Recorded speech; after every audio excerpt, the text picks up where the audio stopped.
What's up, traders? So let's do a complete multi-time frame analysis on gold. Let's see what kind of trading opportunity currently we have in this instrument. As you can see on the lower time frame, probably gold has created a false breakout. Now, before we discuss how we can trade this false breakout, let's do a complete multi-time frame analysis.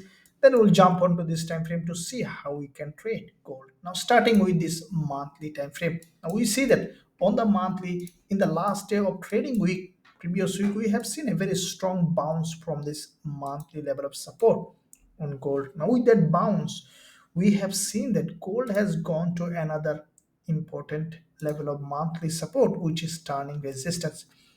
From that resistance, as we have seen a very strong move on gold, we could potentially see a rise. But what we have seen that gold's bear is selling, trying to sell this market from this important level of resistance.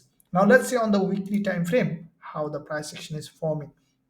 If you look at the weekly perspective, we have seen a very strong bullish engulfer from this level of support on the weekly time frame.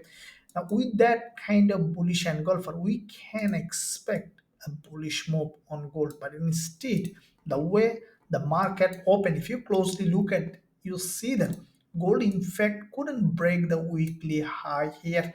Instead, breaking this weekly without breaking this weekly high, the sellers are selling this market. Now, at the same time, we can see that the previous swing low is still being respected with that opening, and means that we could potentially see a false breakout to the upside. That means that sellers may take control in this market.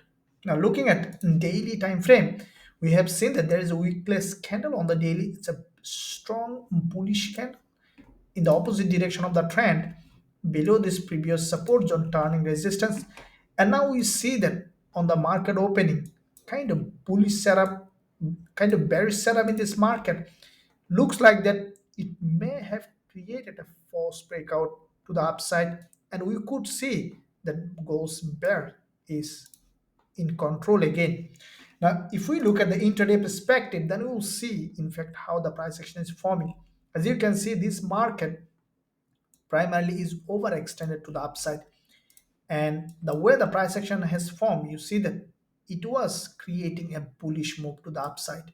But instead, this candle changes everything. As you can see, this is the first session candle, which is in fact a red bearish engulfer and doesn't have any wick at the top, followed by a doji, which is a kind of bearish price action pattern.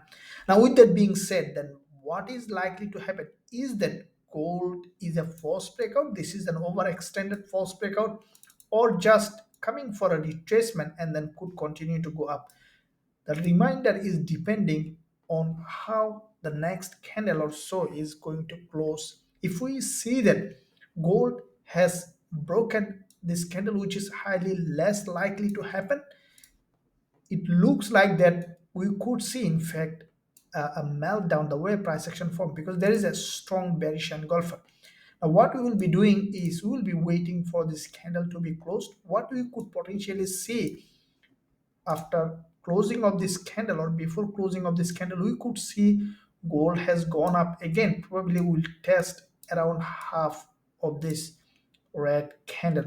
Now, if we see that gold couldn't break this high, which is the previous weekless candle, this zone, then we could potentially see that gold is coming back down from this level, creating a false breakout to the upside and continuing its long-term downtrend. In that case, from this zone, we'll consider shorting gold with a high probability setup. On the other hand, if we see that gold managed to break this level to the upside, then we'll consider going long. As we are running a trade, we need to manage the trade based on how the price action is forming, and I'll keep you updated as soon as we will find new opportunity. Thank you for watching. I'll see you soon in my next analysis.